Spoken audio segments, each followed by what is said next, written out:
7,000 কোটি নাকি লেখা হবে। আর যদি 70,000 বার লা ইলাহা ইল্লাল্লাহ জিকির করতে পারেন রমজানুল মুবারকে, 70,000 কোটি খতমের সওয়াব পেয়ে যাবে। পারবেন একটা খতম করতে?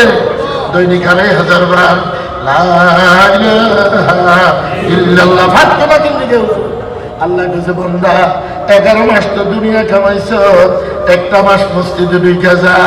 আমি আর তুই এই 11 মাস যে কষ্ট করছ, 11 মাস কষ্ট করছ, তার 1 মাস আমার লগে লাগছ।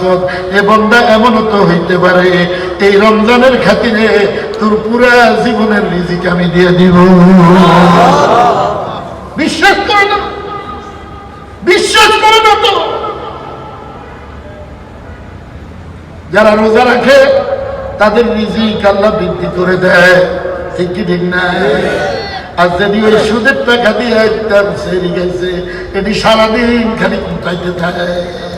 আর ইফতার লইয়া বইয়া চুক্তি, কারণ রোজা তো হয় না। কি হয় না? রোজা হয় না। মগা করে মগা করলো করবে না।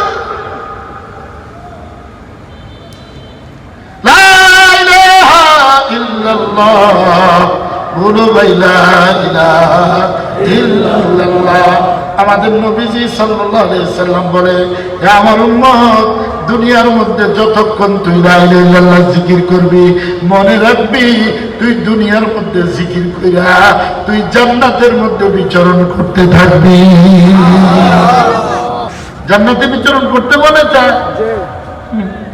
মনে চায়নি? কার কার মনে চায়? কোথায় বিচরণ করবেন?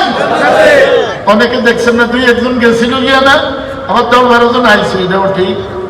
গেছো আইছো, পরে করে সমান, পরে করে কি না সমান না বাড়ছে, কমছে না বাড়ছে? আল্লাহু আকবার।